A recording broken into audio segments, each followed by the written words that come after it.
AIMIM के बिहार सदर, अमोट के माननीय विधायक अख्तरुल ईमान साहब, जिन लोगों ने ये कानून लाया है, उसकी कोशिश यही है कि इस मुल्क में दो कम्युनिटी में इसी तरह हिंदू मुस्लिम करके लोगों को सड़क पर लाए और अपनी हुकूमत करें।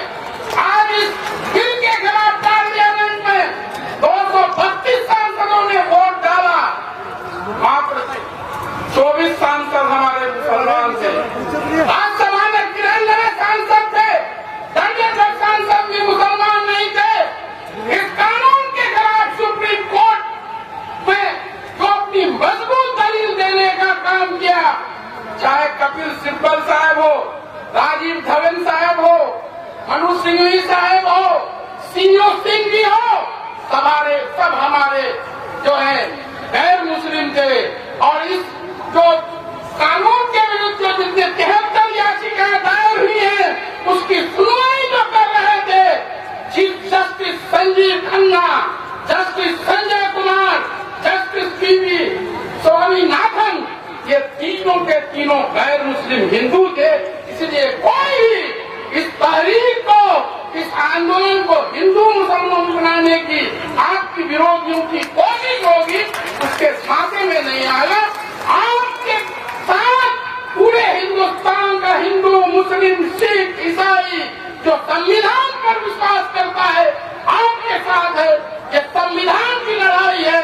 इस कानून के तहत जो B.R. अम्बेडकर का संविधान है, आर्टिकल 14, आर्टिकल 25, आर्टिकल 26 का उल्लंघन किया गया है।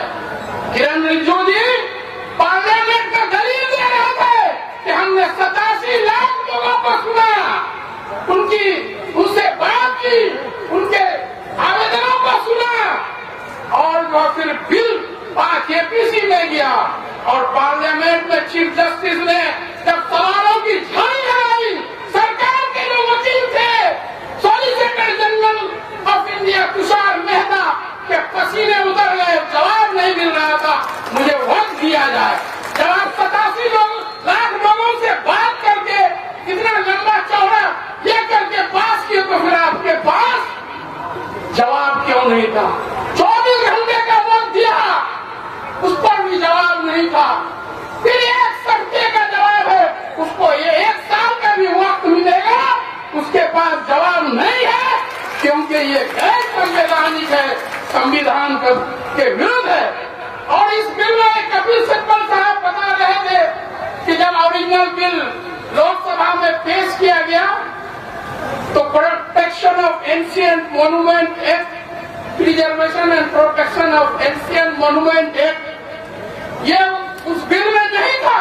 जब गलत कॉपी आया है, उसमें वो भी जोड़ा है जिसके तहत हमारे पुराने जितने भी, जिसमें दिल्ली की जामा मस्जिद भी आती है, कि जो पुराने एंशिएंट मॉन्यूमेंट है, जो हेरिटेज के तौर पर उसको आर्कियोलॉजिकल सर्वे ऑफ इंडिया उसको जो है रख रखाव करता है, वो वक्त की संपत्ति नहीं रहेगी।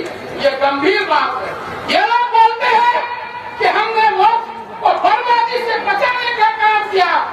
आपने इस कानून में लिमिटेशन एक्ट लाया है कि 12 साल तक वक्त की जमीन पर कोई कब्जा होगा, उसको आप वक्त ठहराने जा रहे हैं। आपकी नीयत सही होगी तो सारे वक्त प्रॉपर्टी को पब्लिक प्रॉपर्टी घोषित करते हुए सभी कब्जाधारी से बिना नोटिस के मुक्त करके, आपके कहने और कथने में बहुत फर्क है। पार्लियामेंट में अमित शाह जी बार बार क्या बोल रहे थे?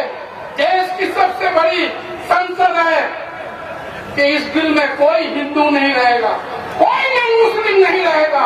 और जब पार्लियामेंट में गृह मंत्री झूठ बोल रहा है, आप गजट नोटिफिकेशन देखिए, सेंट्रल वर्क काउंसिल में 21 आदमी में से 2 कम से कम गैर मुस्लिम होगा।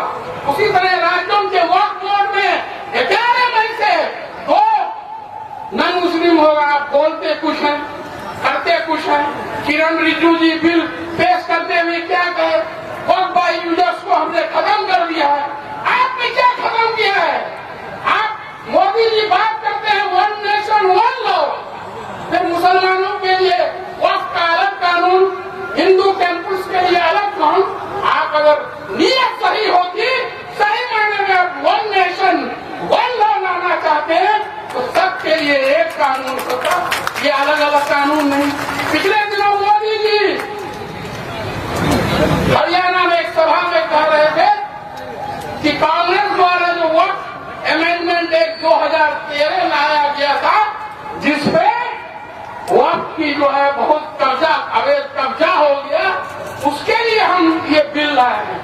तो 2013 का जो कानून पास हुआ, आप देख लिए मनोज झा जी बैठे हुए हैं और सारे जो हमारे अमीर शरीयत बैठे हुए हैं, उस कानून में बीजेपी का भी समर्थन हासिल था।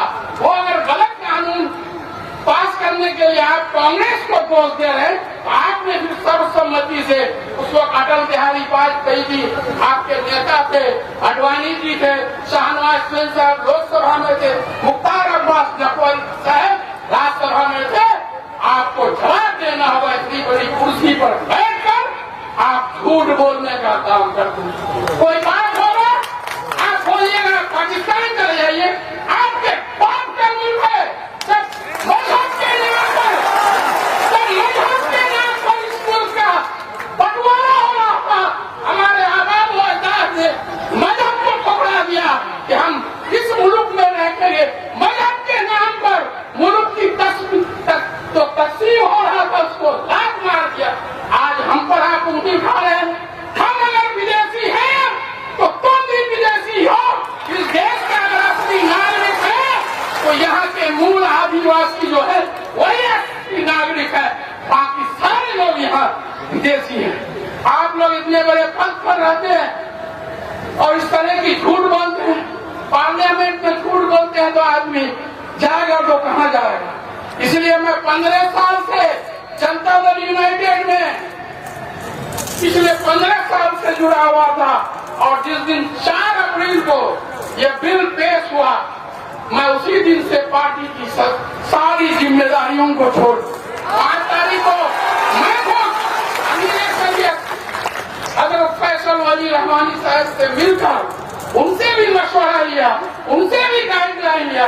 सारे अकाबिरीन यहाँ बैठे हुए, सबसे मैंने बात की और सुप्रीम कोर्ट तक जाने का काम किया हुआ। बैरिस्टर असदुद्दीन अवैसी साहब, तीन आर्मी के चीफ चंद्रशेखर जी हैं, उनके लिए जोरदार ताली बजाइए। वो भी आर्मी है, उनके लिए भी जोरदार ताली। हम तो है ही नहीं। और इस दुख की घड़ी में, इस संविधान की लड़ाई में जो हमारे साथ हैं, दूसरे कौम के हमारे जो है सबसे ज्यादा कुर्बानी उनकी है।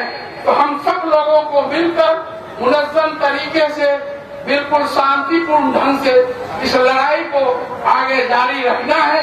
और जो भी हमारे अकाबिरीन हजरात का इस संबंध में हुक्म होगा, हम लोग ये करेंगे।